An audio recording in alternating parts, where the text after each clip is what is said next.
Pallas Athéna est le diamant brut du thème à façonner, polyfacette, multicolore et complexe, mais qui vaut plus que de l'or. Elle parle de vos talents, de vos dons, de leur qualité d'expression dans un domaine précis, qui sont comme des graines semées dans un thème à arroser et cultiver, à raffiner pour trouver une expression complète, un ikigai, diraient les Japonais, ce point de perfection central qui mixe la vocation, le talent, le besoin et le service à l'autre, et qui vous procure le plaisir de vivre et l'envie de vous lever le matin.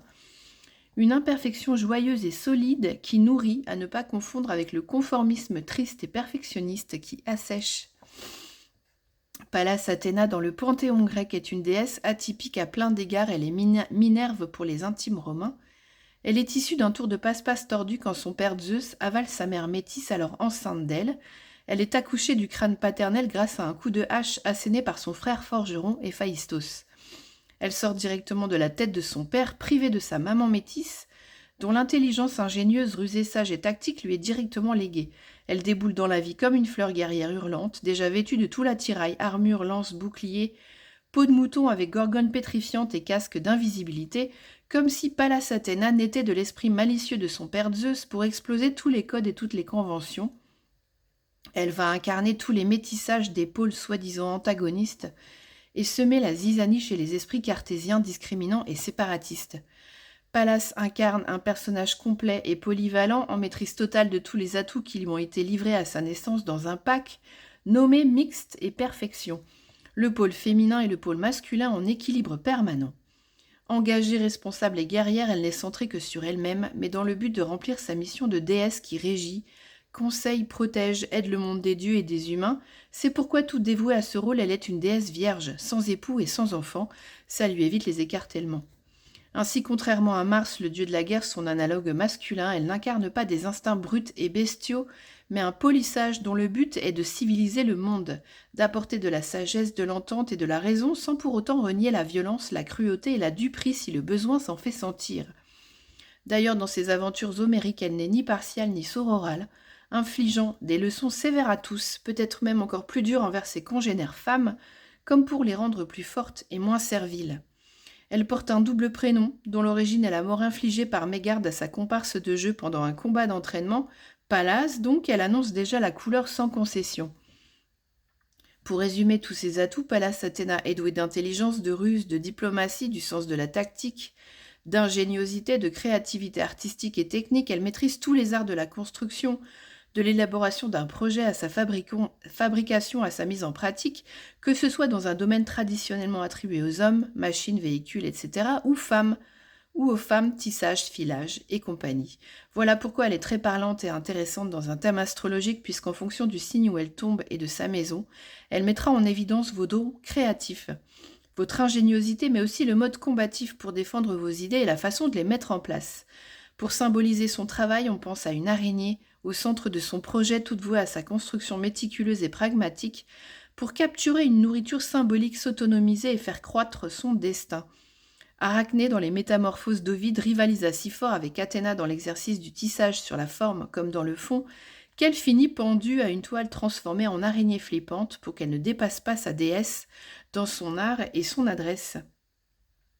Nous prévenant ainsi que le talent brut et écrasant d'ego peut tout faire capoter. Pallas, c'est un peu la déesse de la tempérance en tout et dans tous les domaines, puisqu'elle est polyvalente, androgyne et maîtresse d'elle-même. Dans l'équilibre entre le spirituel et le matériel, un ajustement qu'elle parvient à instaurer avec toutes ses potentialités, une vraie jongleuse. Pallas Athéna peut aussi être le lieu où vous aurez trop envie d'en faire, de vous surcharger de travail et d'avoir de la peine à déléguer aux autres. Par souci de trop briller ou de trop perfectionner, elle exprime un plein potentiel dans lequel nous pouvons piocher, oui, mais avec économie et sagesse, puisqu'il est difficile, voire impossible, voire inutile de tout réaliser, de tout avoir. Quoi qu'on désire, il y aura toujours des choix à faire en respectant nos limites et celles des autres. Son animal fétiche est aussi la chouette pour ces deux raisons, la sagesse et la clairvoyance. Parce que là où elle se situe dans notre thème astral, elle rentrera forcément en conflit ouvert, nous facilitant plus ou moins la tâche avec nos attaches. Quelles qu'elles soient, nos amours, nos enfants, nos amis, nos emmerdes, elle incarne notre personnage idéal dans une indépendance affective totale. Mais ce qui marche pour une déesse ne marche pas forcément pour nous, qui sommes fatalement destinés à faire des concessions à notre territoire physique et psychique et moral, puisque nous ne pouvons pas nous passer de relations interpersonnelles, C'est notre Graal un peu à tous, cette Pallas Athéna. Elle représente notre zone d'affranchissement, celle où l'on peut tout créer nous-mêmes, même notre liberté. Alors à nous de la doser. Voici les signes maison avec les mots-clés qui s'y associent. À vous de les mixer, à vous de mixer les 2 signes de votre placement natal. Et c'est parti. Quand Pallas Athéna est dans le signe du Bélier ou en maison 1, cela exacerbe votre volonté d'agir dans un esprit d'entreprise, une conscience de soi, le désir de diriger et de s'imposer. On a l'esprit d'initiative et des idées innovantes qui vont avec, et du dynamisme, de l'assertivité, mais aussi de l'impatience, de l'impulsivité, de l'obstination ou de la violence.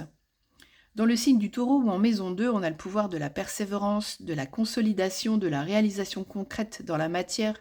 On a le sens de la forme, du plaisir, de l'esthétique, de l'abondance, mais on risque la stagnation par peur du changement et de l'insécurité qui entraîne de l'avidité, de la cupidité, de la jalousie ou de l'auto-indulgence. Rien que ça.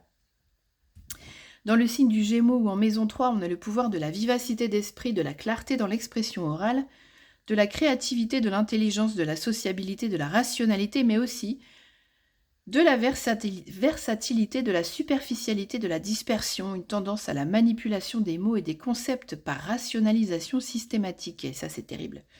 Dans le signe du Cancer aux maisons 4, on a le pouvoir de maternité, de paternité, du conseil avisé, de l'empathie, une fertilité imaginative, beaucoup de mémoire, le sens de l'histoire, mais aussi de l'instabilité émotionnelle, de l'inhibition, du don de soi ou une sensibilité envahissante.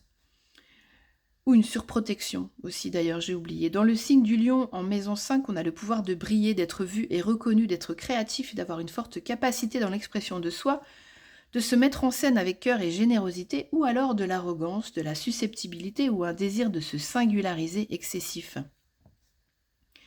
Dans le signe de la Vierge ou maison 6, on a le pouvoir de la concentration, de la promptitude, de la précision, le sens de l'organisation, du discernement, de la reliance à la nature, du service à l'autre, un perfectionnisme excessif ou un sens critique, voire autocritique, beaucoup trop aigu. Dans le signe de la Balance ou maison 7, on a le pouvoir de la tempérance, le sens de la justice, de l'harmonisation des polarités pour l'épanouissement de soi et des autres, de la sociabilité, du tact, de la délicatesse ou un manque de franchise ou d'affirmation de soi par désir de trop plaire et d'éviter les conflits. Dans le signe du Scorpion ou maison 8, on a le pouvoir de l'endurance, de la persévérance, le sens de la lutte pour sa survie, de la profondeur, de la clairvoyance, de la passion dans tous ces projets où on a des désirs obsessionnels, la tendance au secret ou à la manœuvre en coulisses.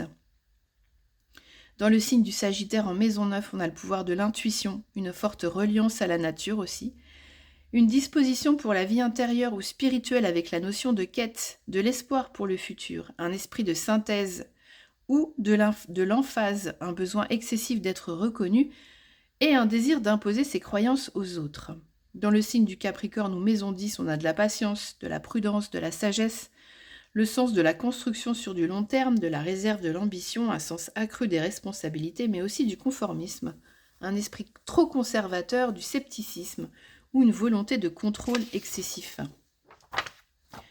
Dans le signe du Verseau ou maison 11, on a de l'altruisme, de grandes facultés d'observation, de l'imagination, de l'originalité, le sens de l'amélioration, un goût pour la liberté individuelle, une vision égalitaire, moderne, progressiste ou de l'extrémisme et de la rigidité envers soi-même ou bien les autres.